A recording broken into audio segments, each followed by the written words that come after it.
fashion school. I'm not your little girl anymore. I don't eat your waffles, Dad. Dad, you can't stop.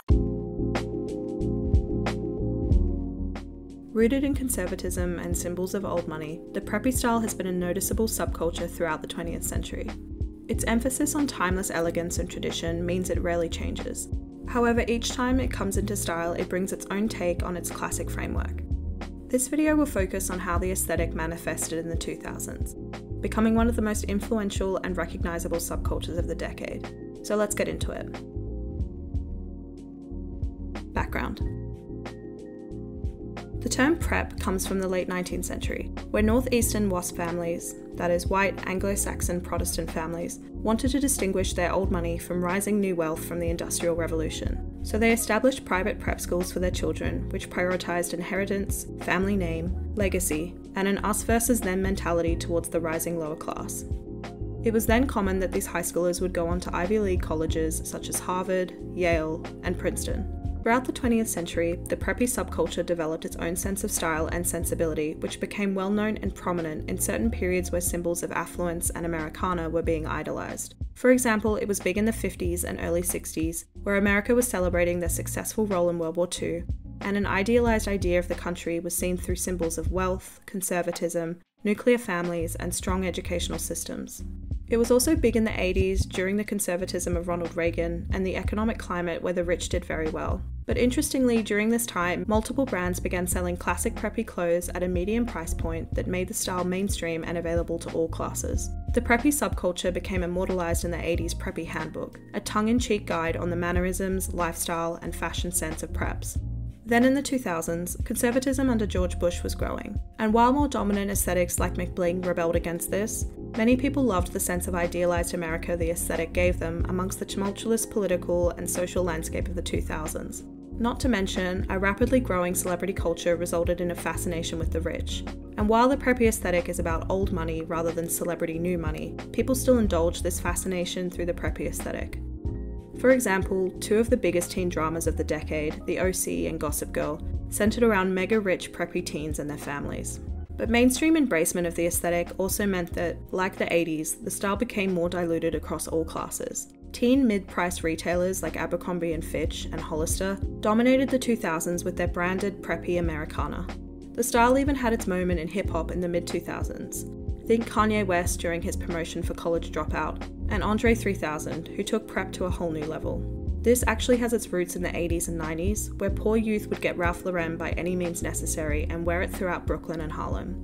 They called themselves the Low Lives, named after the low from polo, and successfully subverted class expectations by adopting the preppy aesthetic. With 2000s hip-hop preps creating similar sentiments, mainstream retailers adopting the aesthetic, along with our growing fascination for the rich and appreciation for conservative America, the grounds were set for the preppy aesthetic to flourish during the 2000s.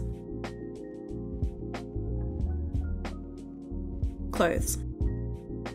While preppy aesthetics in the 2000s may have become more diluted into the mainstream, the style is still rooted in upper-class tradition. There were four main influences on the aesthetic that stem from this. Firstly, in the early 20th century, tailors like J. Press and Brooks Brothers began selling their clothes to various upper-class northeastern collegiates. It created a distinctive style that was fully established as the Ivy League style by the 50s, with clothing that suited the northeastern environments such as wintry thick fabrics and earthy fall colours. This upper-class Ivy League style allowed students to further distinguish themselves from lower classes. Secondly, popular sports activities at these colleges meant that sportswear was often seen on campuses, and so was a major element of the preppy aesthetic. Additionally, nautical and equestrian themes were big in the aesthetic, from preppy's love of horse and water sports. Thirdly, some of these activities like polo, sailing, tennis, rowing, and so on reflect historically upper-class leisure activities of the British, who also historically had a strong political and social position in northeastern colleges. Therefore, a lot of preppy items derive from typically British upper-class outdoor country styles. And fourthly, many of these Ivy League students and their wealthy families conjugated at southern summer vacation spots in the 50s and 60s, such as Palm Beach in Florida. This meant many summer preppy styles were formed there and were worn a lot by preps in the southern states of America. Southern preps typically follow the same tradition as northeastern preps, but come from old southern money.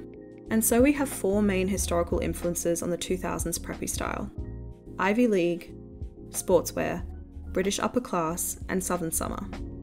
The items from these influences have remained largely the same throughout the 20th and early 20th century.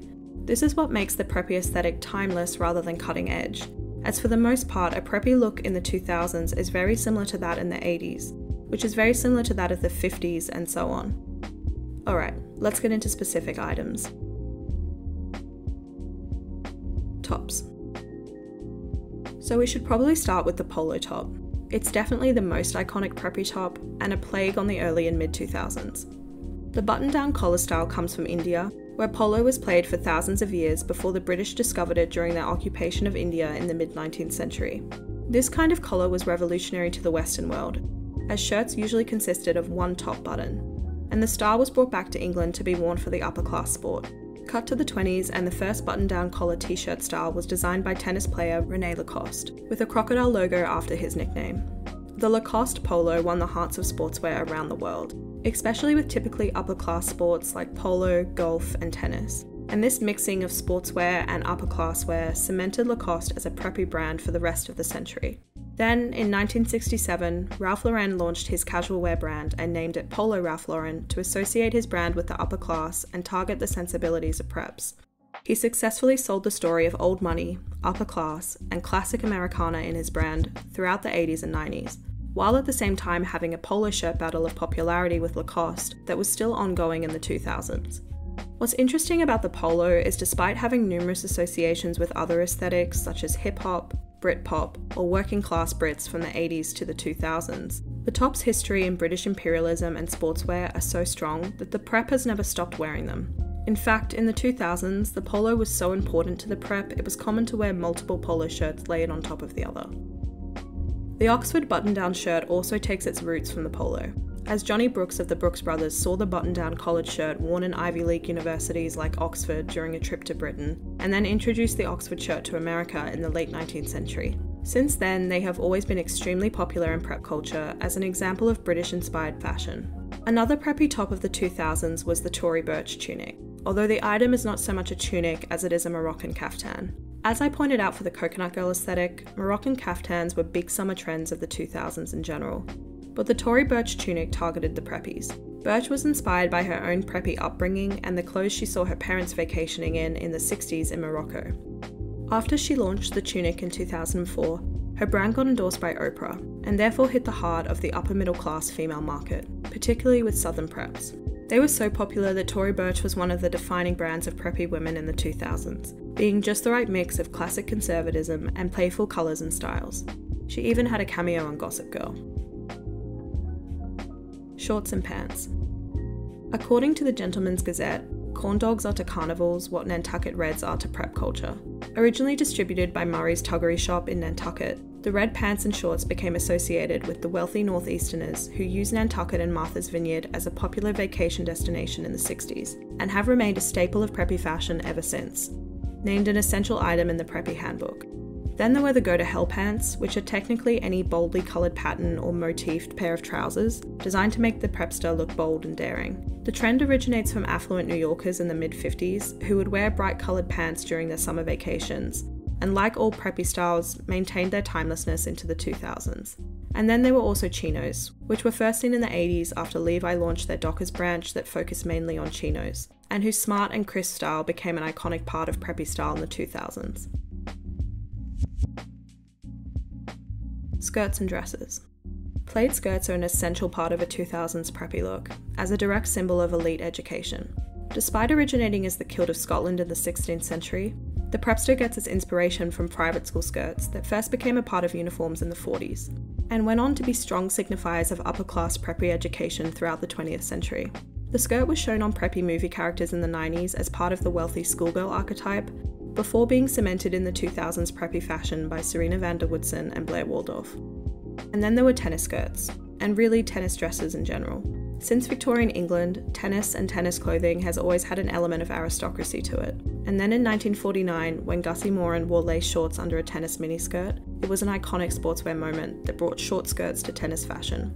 Looking like you've just stepped off the tennis court and in need of a Pimm's was quintessentially 2000s preppy, mixing sportswear with upper-class luxury. And lastly, the Lilly Pulitzer shift is a fundamental part of preppy summer wear.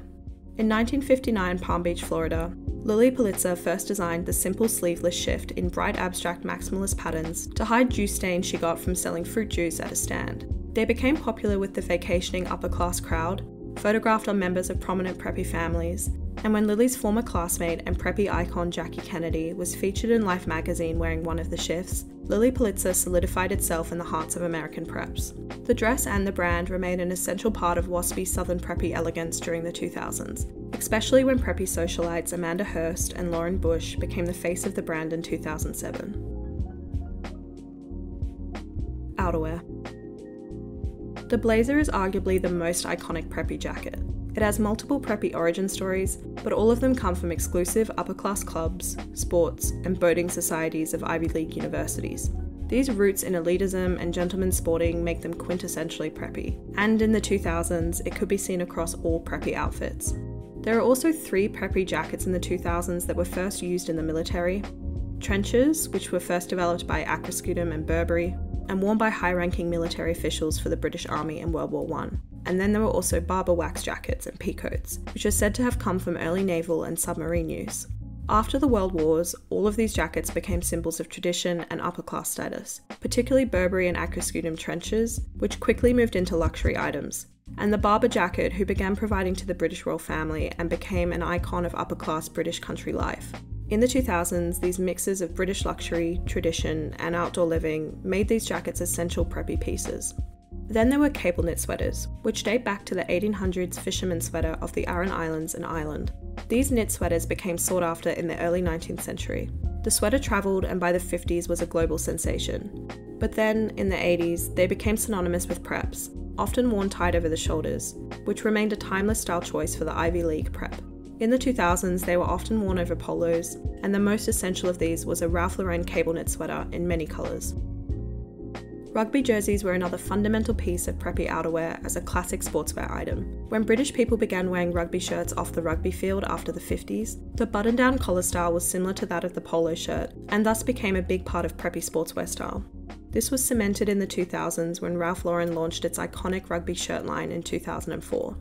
Next, there were Argyle sweaters, one of the most iconic items for the preppy wardrobe. The pattern originates from the 17th century diamond pattern of the Campbell-Argyle clan of Western Scotland. It then became a part of fashion through golfing attire in the 20th century, and given preppy's love of golf, it's no wonder this item became essential for the prep's upper-class sportswear look in the 2000s. The pattern was so iconically preppy that it moved out of golf and into teen fashion.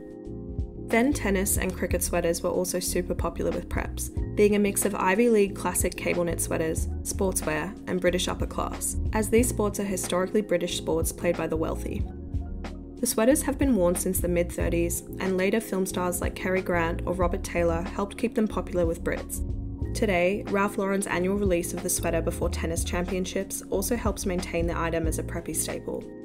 And lastly, there are vests and cardigans. I've covered their history in the hipster video, with the roots being in conservative and upper class fashion, so this trend makes sense for the prep. The most popular ones in the 2000s were the quilted vest, tennis vests and cardigans, and Argyle vest and cardigans. Accessories. Jewellery. To begin, pearl necklaces and earrings are essential preppy garments. Pearls have always implied a certain level of class and superiority, being worn exclusively by royalty and upper-class society in early history. This is so ingrained in society that even after 1893, when Japanese entrepreneur Mikamoto Kokichi discovered how to create cultured pearls for the masses, they remained a symbol of luxury and upper class. And this continued into the 2000s, with pearls complementing the illusion of old money and timeless luxury. Another quintessentially preppy item are signet rings. The first signet ring is recorded in 35,000 BC, where ancient Egyptians would wear signet rings to show their social status. By the Middle Ages, any person of nobility had a signet ring of their family crest to mark them as a member of the highest class. And, as the style continued throughout history to the 2000s, preps often inherited these rings from older family members and wore them to symbolise old money, lineage, and tradition. Other styles included charm bracelets, particularly the customisable Pandora charm bracelet, whose popularity soared in the 2000s, and timeless pieces symbolising wealth and luxury, such as Return to Tiffany bracelets and necklaces, Cartier love bracelets, and Hermès click-clacks. The Return to Tiffany bracelets and necklaces were first introduced on key tags in the 60s, where each key was insured with a unique registration number that could be matched to their owner if brought back to Tiffany's. The saying then became the slogan of the brand, and by the 2000s had reached iconic status for preppy teens.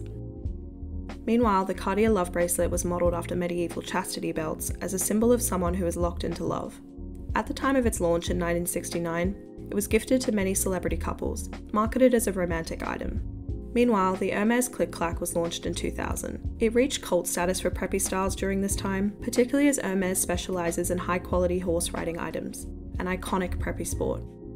And lastly, a trend not exclusively preppy, but indeed worn by many preps, were the charity rubber bands. Stacking these on the wrist was a 2000s megatrend, and the most iconic of these for preps were the Livestrong bracelets by Lance Armstrong's cancer charity. They actually started the whole rubber band trend when they were launched in 2004, and were perfectly preppy when paired with preppy items. Neckties and bow ties.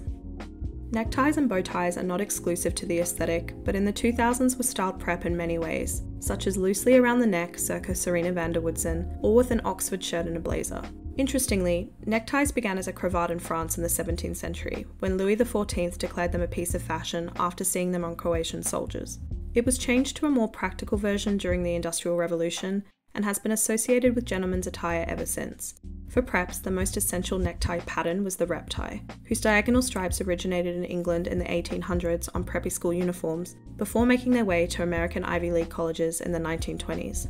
This pattern was seen in the aesthetic on neckties and bow ties, and preps also wore other ties and bow ties made from other bold fabrics, as their version of outrageous fashion. Belts.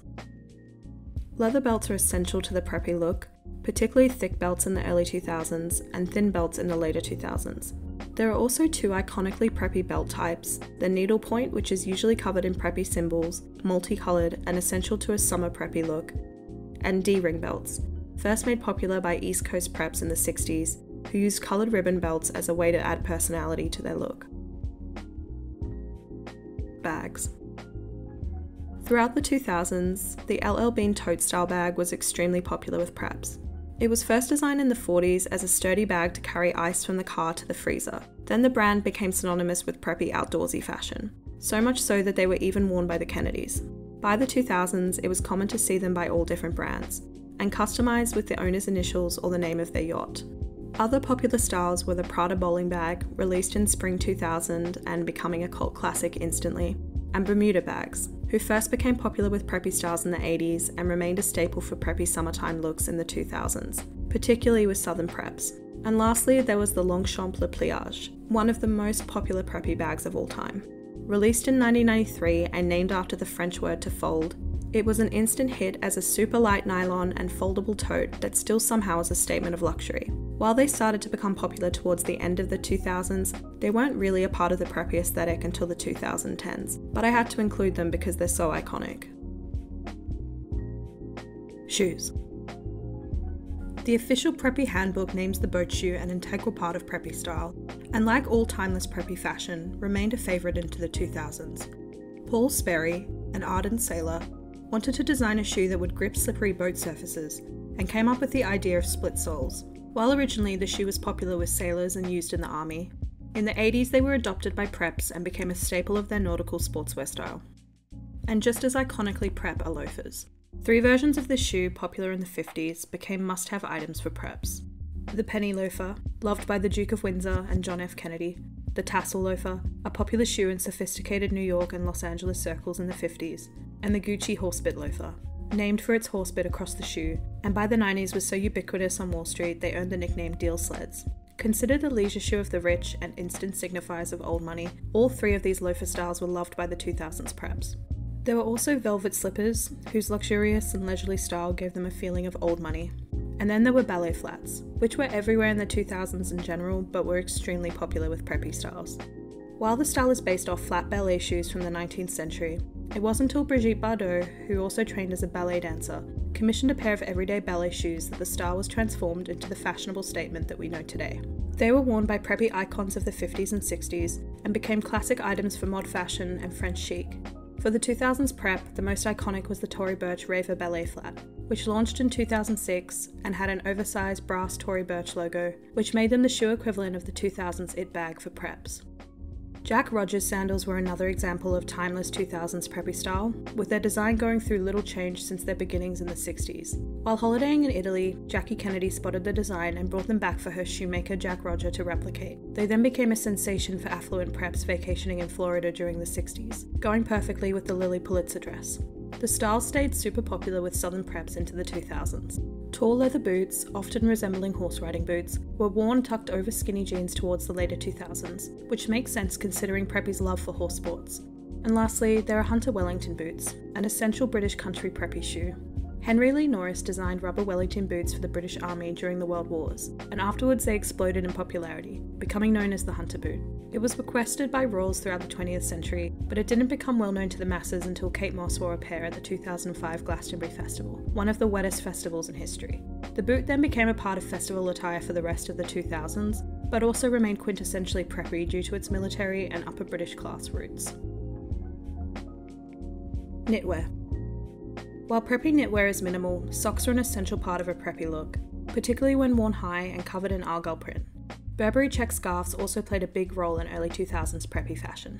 First launched in 1967, the cashmere scarf was developed while the brand was turning the checkered pattern into a symbol of luxury and British upper class, with the pattern becoming super popular with the British upper class in the 70s and 80s. This changed in the 90s as British working class demographics began to adopt the Burberry logo, which sent the brand into an identity crisis throughout much of the 2000s. Essentially, this meant that the preps didn't really continue wearing the checkered pattern past the mid-2000s, when its association with working class styles became more prominent. Hair and beauty. Not being ones to break the mould, preppy hair revolves around neat, styled, and elegant looks. In the early 2000s, coiffed hair at the front that looked like a wave was super popular amongst preps. General trends of the early 2000s like flat iron straight hair, and mid-2000s hair puffs, side bangs, and shaggy swoops were highly adopted by preppy styles. In the later 2000s, preppy girls often wore long, thick, tousled hair that looked especially styled rather than natural and required a lot of curling ironwork. But throughout all these trends, the quickest way to identify 2000s preppy hairstyles is through these three hair accessories: hair scarves, headbands, and hair ribbons. Headbands and hair scarves have their roots in ancient world history, but went through many iterations throughout the 20th century, from headbands of 20s flappers to head wraps of factory workers during the war, to the 50s and 60s neat and prim styles, being seen on preppy icons and in preppy education, which is where the headband first became synonymous with preppy styles. Neat and styled headbands remained a preppy staple in the 90s, and then throughout the 2000s, seen in the early 2000s on prep icon Charlotte York, and in the later 2000s on the ultimate queen of headbands Blair Waldorf.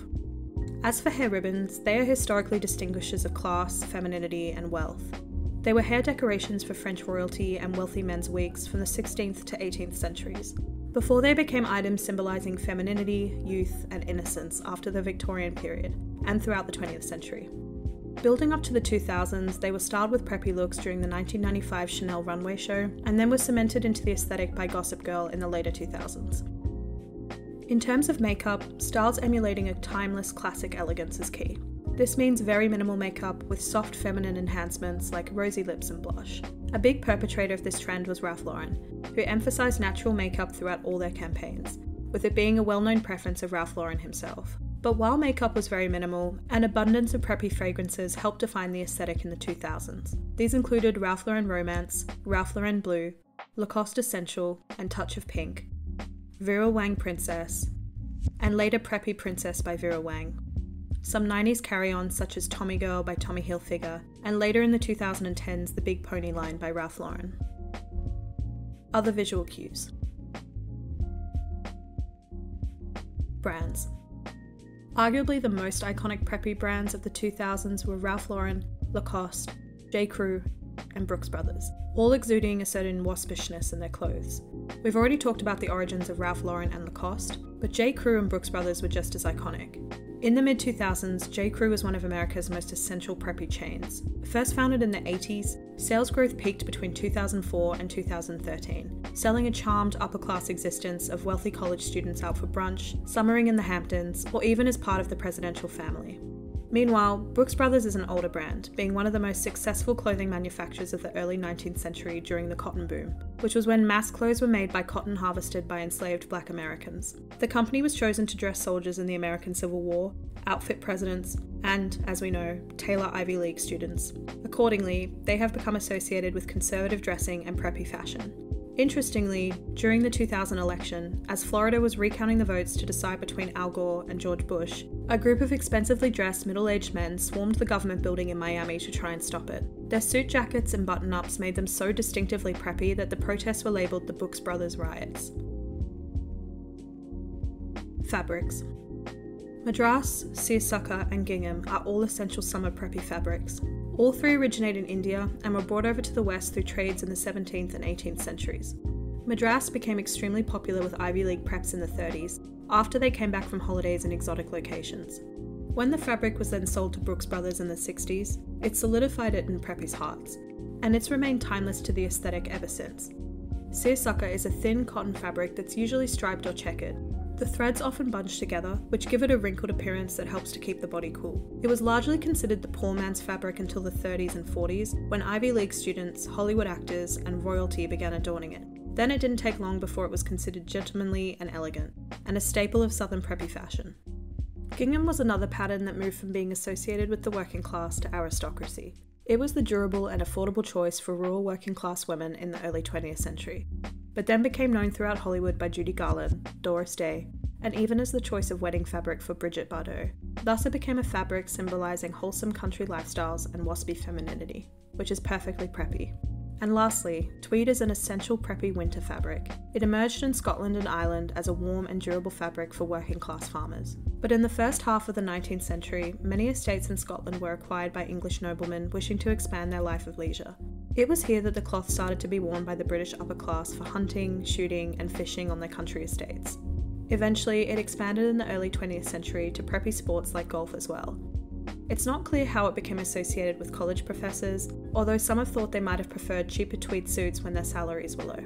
Either way, tweed connections to British noblemen, sportswear, and academia make it a quintessential preppy fabric. Motifs. Firstly, fabrics featuring sea critters on nautical themes are key signifiers of the preppy aesthetic. They are a nod to their love of water sports, particularly anchor-themed clothes and jewellery. Additionally, monogram details on clothing and accessories, particularly one's initials, are often big with Southern preps. Activities. Essential visual cues to a preppy aesthetic are preppy activities. These include summertime sports like croquet, golf, polo, rowing, sailing, and tennis. And then classic preppy events are things like yachting, the Kentucky Derby, the Henley Regatta, or vacationing in wealthy locations like the Hamptons or Nantucket. Interior. Preps have a very distinct interior style. Some tend to look like British countryside houses, think rich dark finishes, hardwood floors, libraries and studies, ornate wall finishings, and grand fireplaces. Others can be more Hampton-style homes, which are usually crisp and neutral with pops of blue and gingham, often including nautical themes. Some other preppy interior items are oriental rugs, colonial details like four-post beds, a lot of antiques, club chairs that are usually in leather, striped plaid or gingham walls, monogram details, and themes of Americana throughout. Films and television. For ideas of the 2000s preppy aesthetic, you can turn to 2000s movies, movie characters, and television, such as Charlotte in Sex and the City, Vivian and her friends in Legally Blonde, Cry Wolf, Igby Goes Down, The O.C., Gossip Girl. Also, because of preppy's timeless style, you can draw references from films just before and just after the 2000s too, like 90s movies Cruel Intentions and some of Cher's outfits in Clueless, and early 2010s movies and television like The Riot Club, Southern Charm, Heart of Dixie, and Made in Chelsea. The decline. Along with a lot of luxury aesthetics of the 2000s, the preppy look fell out of mainstream view when the financial crisis of 2007 to 2009 made signifiers of wealth unpopular. As the world called for more minimal and socially conscious aesthetics like the hipster, the conformist, exclusive, and conservative roots of the preppy aesthetic began losing their appeal to the mainstream. I always like to point out the flaws in an aesthetic so that we can understand it better, and there's a lot about the preppy aesthetic that's worth pointing out. I'd probably have to do a whole video to properly explain my thoughts on these issues, but I'll do my best in this short time. 1. The aesthetic emphasises and almost celebrates class inequality, with style elements working to distinguish itself as the upper class. 2. The aesthetic lacks diverse representation, largely remaining a white and conservative aesthetic, despite various incorporations by other demographics. And thirdly, the aesthetic presents a fantasy image of the upper class that glosses over any suffering at the hands of class struggles, particularly for the social groups not represented in the aesthetic. However, I will say that the actual degree to which a prep embodies these values varies, with some preps obviously not upholding them in the slightest. Additionally, throughout this video, we've seen examples of how different demographics can challenge these values when they wear the preppy aesthetic, which demonstrates the potential for preppy diversification and how aesthetics can be used to challenge systems. As long as we live in a class-based society, there will be aesthetics representing these class divides, but I guess how we choose to work with these aesthetics can be full of possibilities. What do you think about the preppy aesthetic? Let me know in the comments below, and don't forget to like and subscribe. Thanks for watching.